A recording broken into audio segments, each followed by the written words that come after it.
पक्षपात जो हो रहा है ये बड़ा गलत है और इस पर सरकार का कोई जवाब नहीं आता। अब आप वाइट पेपर जारी कर रहे हैं, आप आज 10 साल के बाद आप यूपीए सरकार की पॉलिसीज़ को और उसको कोस रहे हैं।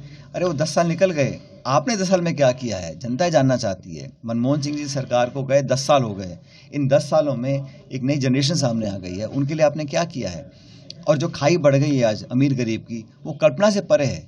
आज जो 80 करोड़ लोगों को आप सब्सिडाइज खाना दे रहे हो और बोल रहे हो कि हम तीसरी सबसे बड़ी इकॉनमी बन जाएंगे, तो ये कहाँ तक सही है।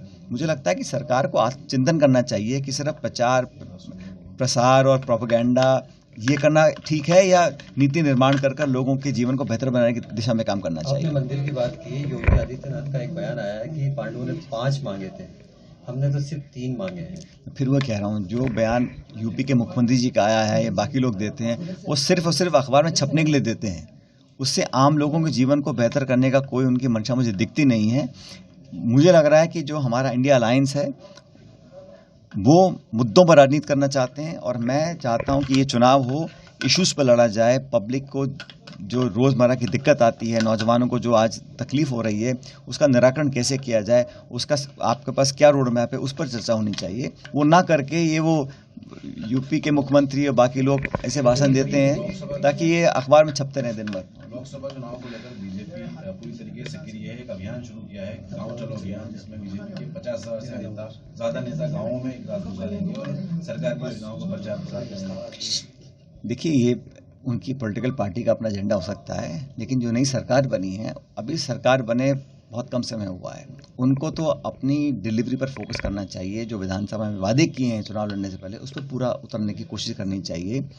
अब इलेक्शन है, ये इलेक्शन मोड में आप काम कर रहे हैं, लेकिन डिलीवरी जो है उस पर ध्यान देना चाहिए, लॉ एंड ऑर्डर पर ध्यान देना चाहिए। पिछली सरकार की खामियां निकाल कर, आरोप देकर, और मैं देखता हूं जो विधानसभा में चर्चा होती है, सरकारी पक्ष का जो भाषण आता है वो हमेशा आलोचना, आरोप लगाना, कमियां निकालना, एक नकारात्मक सोच से काम हो रहा है। अगर सकारात्मक सोच रखेंगे तो लोग उनसे कुछ उम्मीद जगा सकते हैं। लेकिन कांग्रेस पार्टी की तैयारी पूरी है।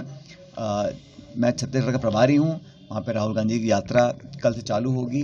बहुत उत्साह लोगों के अंदर है और हमारी पार्टी में जिनको जो जिम्मेदारी दी है वो उस काम को बखूबी निभा रहे हैं। हमारी पार्टी पूरी तरह तैयार है और राजस्थान में भी मैं समझता हूँ हमारी अच्छी तैयारी है। अभी दौरे सब नेता कर रहे हैं लगातार और अच्छा परफॉर्म कांग्रेस पार्टी करेगी राजस्थान में, ऐसा मैं मानता हूँ। विधानसभा क्षेत्र के लिए रेल का मुद्दा और राजस्थान के लिए ERCP, ये 2 चीजें थी, इसको लेके क्या अभी केंद्र सरकार ने बहुत लंबे अंतराल के बाद अब जाके 100 करोड़ रुपए सैंक्शन करने की बात करी है, जिसका मैं स्वागत करता हूं। मैं लगातार रेल मंत्री जी, प्रधानमंत्री जी, भारत सरकार, प्रदेश सरकार से आग्रह करता रहा कि एक प्रोजेक्ट आवंटित हो चुका था 10 साल पहले, ये प्लानिंग कमीशन से, वित्त मंत्रालय से, रेल मंत्रालय से, कैबिनेट से अप्रूवल होके रेल मंत्री की पिंक बुक जो होती है फाइनल स्टेज, उसमें अप्रूव होके ये सैंक्शन हो चुका था। इस प्रोजेक्ट को रोका गया और ये रुका रहा 10 साल तक, अब जाके उसमें पैसा दिया है। मैंने फिर आग्रह किया है, मुख्यमंत्री से भी किया है कि इसमें राज्य सरकार भी अपना योगदान दे, ताकि ये इतनी पुरानी महत्वपूर्ण परियोजना और ये जिला हमारा जो बहुत दशकों से पुरानी मांग है, ये रेल से जुड़ जाए। इस दिशा में काम करना चाहिए और हम लोग इसको राजनीति से परे हटकर जनता की भलाई के लिए इसमें राज्य सरकार को भी आगे बढ़कर अपना योगदान देना चाहिए।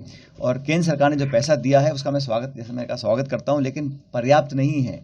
ये प्रोजेक्ट 900 करोड़ रुपए का है, इसमें केंद्र सरकार को भी अपना और पैसा देना चाहिए बजट में। ERCP को लेकर बात है, आपने कहा कि हाइपोथेटिकल लग रहा है क्योंकि MOU कहीं नजर नहीं आया है। ERCP के बारे में जो चर्चा हुई है, क्योंकि जो MOU साइन किया सरकार ने वो पब्लिक नहीं किया गया है। मैं तो ये चाहता हूँ कि जो प्रोजेक्ट पूरा हो उसमें पीने का पानी, सिंचाई के लिए पानी और इंडस्ट्री के लिए पानी, ये तीनों पानी के लिए पर्याप्त आवंटन करने की एक प्रावधान रखा गया था।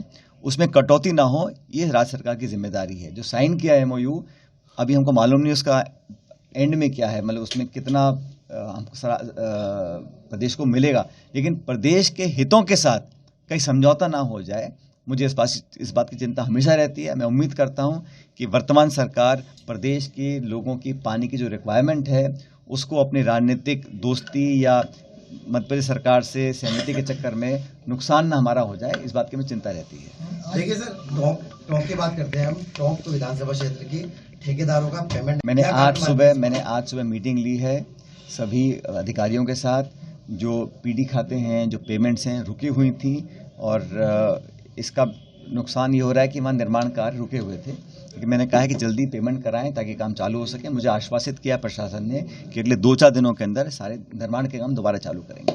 आज आप प्रश्नमय हुए हैं टॉक के अंदर, प्रश्नमय हुए हैं। बड़ा चढ़त को लेकर जो है आपने एक्सप्रेस कुछ लिखा है, तो क्या कहेंगे? मोदी जी ने अच्छा किया है। देखिए, देश के जो पूर्व प्रधानमंत्री हैं उनको अगर कोई सरकार सम्मानित करती है, इसमें सबको उसका स्वागत करना चाहिए। इस पर बहुत ज़्यादा मैं बोलना नहीं चाहता हूँ, लेकिन उन्होंने जिन लोगों का नाम लेके उनको ये भारत रत्न दिए हैं, कई सारों को दिए हैं पिछले 2 हफ्ते में, तो मैंने स्वागत किया है। जो एक्स प्राइम मिनिस्टर्स थे आज दुनिया में नहीं हैं, तो ठीक है, सरकार ने उनको सम्मानित किया है, इसका हम सब स्वागत करते हैं। देखिए, आने वाले दिनों में राज्यसभा चुनाव हो रहे हैं, किस तरह से राज्यसभा का भी नॉमिनेशन होना है, क्या कांग्रेस को क्या दिया? देखिए, परंपरा यही है कि राष्ट्रीय पार्टी में राज्यसभा के लिए कौन पार्टी का उम्मीदवार होगा, इसका निर्णय AICC के अध्यक्ष जी, हमारा शीर्ष नेतृत्व वो तय करता है, और जिसको भी पार्टी अपना उम्मीदवार बनाएगी उसको यहाँ से जीत दिला के भेजेंगे हम लोग। और आने वाले समय में लोकसभा के चुनाव भी हैं। कल दिल्ली में हमारी मीटिंग हुई थी स्क्रीनिंग कमेटी की, तो सभी 25 सीटों पर हमने बहुत खुले माहौल में चर्चा करी और अच्छी चर्चा रही, सार्थक। सब लोगों से फीडबैक लिया, जो प्रदेश इलेक्शन कमेटी की रिपोर्ट्स थी वो, ऑब्जर्वर्स की रिपोर्ट, AICC के पर्यवेक्षक गए उनकी रिपोर्ट्स, और धरातल पर कार्यकर्ताओं की क्या भावना है उसके लिए सब नेताओं ने चर्चाएं करी और दौरे भी किए। तो सबके आधार पर हमने विश्लेषण किया है और सभी 25 सीटों पर एक अच्छा पैनल हम लोगों ने तैयार किया है। कई जगह 1 नाम है, कहीं 2 हैं, कहीं 3 नाम भी हैं, लेकिन अंतिम निर्णय जो होता है लोकसभा के टिकट वितरण का वो सेंट्रल इलेक्शन कमेटी करती है, CEC। और संकेत ये मिल रहे हैं कि बहुत जल्द CEC की मीटिंग होगी और अंतिम मोहर नामों पर लग जाएगी। हमारी कोशिश ये है कि, और मैं हमेशा चाहता हूँ कि नए लोगों को, नौजवान लोगों को पार्टी मौका देती है, तो हमेशा जनता उस निर्णय का स्वागत करती है। विधानसभा चुनाव में भी जहाँ जहाँ हम लोगों ने नया प्रयोग किया, नौजवानों को मौका दिया, जनता ने अधिकांश जगहों पर हमारे निर्णय को सही माना है और नौजवान लोगों को जिताकर विधानसभा भेजा है। लोकसभा में भी मैं चाहता हूँ, मेरी अपनी ये पार्टी से मैंने आग्रह भी किया है कि नए लोगों को, अच्छे लोगों को, साफ छवि के लोगों को मौका दे, जो जनता में काम करते हैं, क्योंकि बड़ा चुनाव है, बहुत बड़ा क्षेत्र होता है, तो जो लोग लगातार जनसंपर्क करते आए हैं उन लोगों को पार्टी को मौका देना चाहिए। और मैं समझता हूँ राहुल गांधी जी, खड़गे जी भी ये चाहते हैं कि नई पीढ़ी में जो जागरूक, समर्पित कार्यकर्ता हैं, ज़मीन से जुड़े हैं, उन लोगों को मौका देंगे तो ये एक अच्छा संदेश पूरे प्रदेश में जाएगा राजस्थान के संदर्भ में। एक दिन टॉप में भी बीते दिनों DCC में यहाँ मीटिंग हुई, प्रभारी आए, तब एक नाम पर सहमति बनी कि चौक सवाई माधोपुर से सचिन पायलट को चुनाव लड़ना चाहिए। क्या लगता है आपको? नहीं, वो सारे प्रपोजल आए हैं हमारे पास और मैंने कहा ना, सब जगह पैनल तैयार किया गया है। हर जिले की, हर लोकसभा क्षेत्र की अलग परिस्थिति है और विधानसभा चुनाव अभी हुए हैं, उसका फीडबैक भी, आंकड़े भी हैं, तो वहाँ पे कहाँ कमी रह गई थी, किस क्षेत्र को साधना है भौगोलिक दृष्टि से, सामाजिक दृष्टि से, पॉलिटिकली, वो सब लंबी 3 घंटे चर्चा करी हम लोगों ने। और जो नाम भी आए हैं उस सब पर एक एक नाम पर चर्चा करने के बाद ही फाइनल पैनल तैयार किया गया है और इसमें अंतिम मोहर कांग्रेस आलाकमान और CEC लगाएगी। और जैसे मैंने कहा, संकेत ये है कि हम चाह रहे हैं कि इस बार जल्दी हो जाए, क्योंकि लोगों को, कार्यकर्ताओं को और विशेष रूप से जो उम्मीदवार हैं उनको प्रचार के लिए पर्याप्त समय मिलना चाहिए। देखिए, लोकसभा का चुनाव देश का चुनाव है।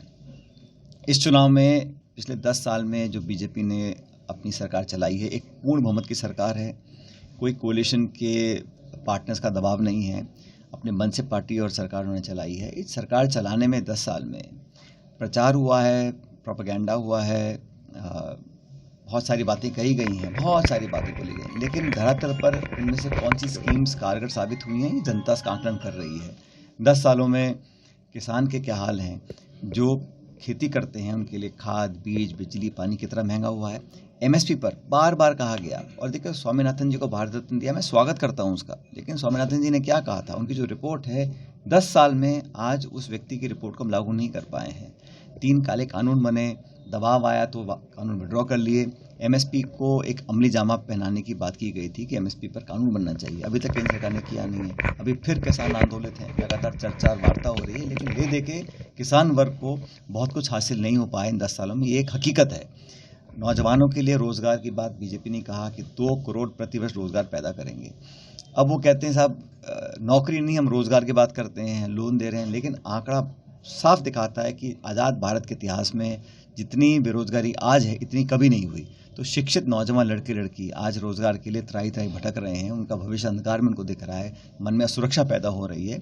ये मैं समझता हूँ बहुत बड़ा एक फेलियर रहा है केंद्र सरकार का 10 सालों में। यूसीसी पे बात हो रही है, यूसीसी पे आ रहे हैं, उत्तराखंड के बाद राजस्थान में इस पर चर्चा होने लगी है, आप किस नज़र से? देखिए, वो एक उत्तराखंड में उसको पारित किया गया है, मैंने विस्तार से उस बिल को पढ़ा नहीं है, लेकिन यूसीसी को एक बहुत बड़ा मुद्दा बनाकर जिन मुद्दों की मैं बात कर रहा था, महंगाई की, बेरोज़गारी की, शिक्षा की, चिकित्सा की, निवेश की, उद्योग की, नौजवानों के भविष्य की, उन विषयों पर चर्चा नहीं करना चाहते हैं। इसलिए कभी यूसीसी, कभी सीएए, कभी मंदिर, कभी मस्जिद, इन बातों पर चर्चा करते हैं। ये उनका एक राजनीतिक एजेंडा हो सकता है, लेकिन देश का एजेंडा क्या है कि आज हम आर्थिक स्थिति हमारी जो है वो और बेहतर हो सकती थी। आज हमारी जो पोटेंशियल है उसको क्या हम पूरी तरह से उसको हम टैप कर पाए हैं, ये तमाम इशू जनता के सामने हैं। और आज राज्य सरकारें दिल्ली में धरना दे रही हैं, केरल की सरकार, तमिलनाडु की सरकार, कर्नाटक की सरकार कि हमको हमारा पैसा नहीं मिल रहा है। एक तरफ तो आप कोऑपरेटिव फेडरलिज्म की बात करते हैं, फिर सरकारों का पैसा रोक लेते हैं, तो पक्षपात और भेदभाव होता है। सरकार का रंग देख के, किस राज्य में कौन सी रंग की सरकार है उतना हम उसको पैसा आवंटित करेंगे। ये बड़ा एक दुर्भाग्यपूर्ण बात है कि ये जो पक्षपात जो हो रहा है ये बड़ा गलत है और इस पर सरकार का कोई जवाब नहीं आता। अब आप वाइट पेपर जारी कर रहे हैं, आप आज 10 साल के बाद आप यूपीए सरकार की पॉलिसीज़ को और उसको कोस रहे हैं। अरे वो 10 साल निकल गए, आपने 10 साल में क्या किया है जनता जानना चाहती है। मनमोहन सिंह जी सरकार को गए 10 साल हो गए, इन 10 सालों में एक नई जनरेशन सामने आ गई है, उनके लिए आपने क्या किया है। और जो खाई बढ़ गई है आज अमीर गरीब की, वो कल्पना से परे है। आज जो 80 करोड़ लोगों को आप सब्सिडाइज खाना दे रहे हो और बोल रहे हो कि हम तीसरी सबसे बड़ी इकॉनमी बन जाएंगे, तो ये कहाँ तक सही है। मुझे लगता है कि सरकार को आत्मचिंतन करना चाहिए कि सिर्फ प्रचार प्रसार और प्रोपेगेंडा ये करना ठीक है या नीति निर्माण कर लोगों के जीवन को बेहतर बनाने की